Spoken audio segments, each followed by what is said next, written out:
Hey guys, welcome to Boxing Squared for boxing news and views from around the internet. And another heavyweight news mashup video today, starting with Frank Warren, who says he absolutely wants to have fans back at his shows. So he says in respect of Joyce and Daniel Dubois, who will be having interim bouts before facing each other in October, he says providing Joyce, who's fighting on Saturday, and Daniel Dubois, who's fighting on August 29, providing they come through, our first real big event will be in October when those two get it on. It's like all sports, they thrive off crowds, and this is talking to TalkSport. He continues, sports like football, rugby, and certainly boxing, the crowd can lift them. Although we had quite competitive fights on our first show on BT, the main event, for example, if there had have been a crowd there, I think it'd have been an even better fight because the fighters would have lifted themselves. I just want to get the live fans back in and try and get back, like everybody does in life, back to some normality. The Italian heavyweight Guido Vianello has had his fight with Kingsley Ibeh cancelled after Ibeh tested positive for coronavirus. So in a statement on his social media, Vianello says, "This morning they informed me my opponent tested positive for COVID-19. My meeting was cancelled. The only remedy to fight this difficult year is to stay with positive thinking. There's no point in stress about things that don't depend on us. I'm in fantastic physical and technical shape, perhaps never had before, and for this reason, I remain convinced and confident of the path taken here in the USA.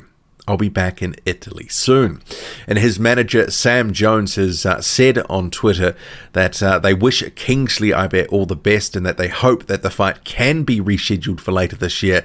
And until then, Guido Vianello will return to Italy for a well-deserved rest. And it is a shame that this fight has been cancelled for a couple of reasons. This was going to be a minor step up for Guido Vianello against the guy in Ibeh who's had a pretty good run in the top rank bubble cards, as it were. A couple of fights already. He'd upset an unbeaten prospect in Patrick Mailata, and he'd looked relatively good in the couple of fights. He was certainly gassing against Mailata late in that fight, but managed to hold on for the win there.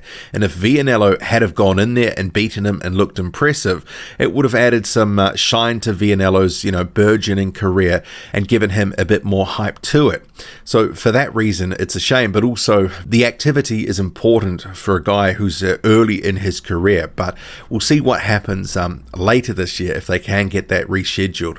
But another guy who had been wanting to face Kingsley Ibeh is Jared Anderson, who's also been fighting in the top rank bubble. He's had a couple of fights so far, and he told Boxing Scene, "I want to return as soon as possible. I leave that in the hands of my promoter, but when they give me a date, I'll be ready. It doesn't matter who they put in front of me. Any of these guys who fought in the bubble, I'll fight them. I told everyone I'd really like to fight Kingsley Ibeh. I want opponents that will test me and where I can prove what I'm capable of. Ibeh is someone that can provide that. I'm ready for the challenge." And perhaps because this Ibeh and Vianello fight has been cancelled, if Ibeh does recover, soon, perhaps they could end up having Anderson versus Ibeh. And I don't mind that for a guy in Jared Anderson, 20 years old. Ibeh is also, like Vianello, a minor step up for him. It's not the best opponent, but certainly early in their careers, it's not a bad opponent at all. The WBC president, Mauricio Suleiman, says that Dillian Whyte was tested by VADA and a sample collected on July 18, and results will be reported once they are received.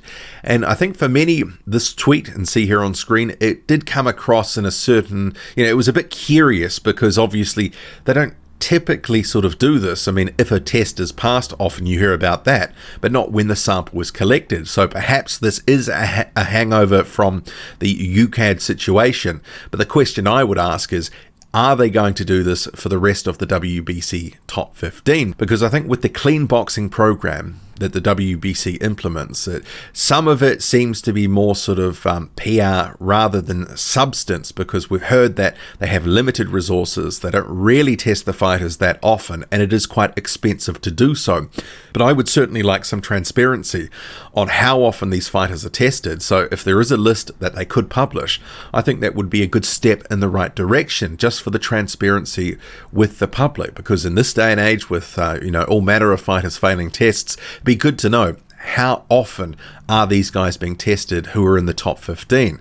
But perhaps, being realistic, a list won't be published because the tests are, from reports, done relatively infrequently. Some fighters said they were in the rankings and part of the clean boxing program for some considerable time and hadn't been tested.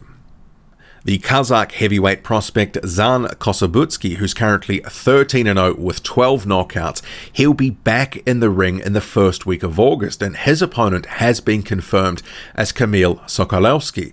So Sokolowski, certainly his record doesn't speak to his actual ability, because he's 17 losses and 2 draws, but in recent years he's upset a number of prospects, including Sean Turner, Naylor Ball, Alex Dickinson, Alice Machin.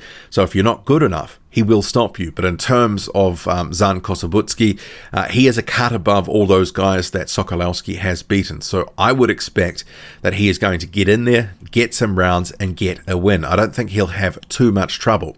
Zhan Kossobutskiy, for those who don't know, is a rising heavyweight prospect, good talent. He's been relatively off the radar, but he is certainly one to watch. Got a good win last year and recently signed on with Universon Box Promotions.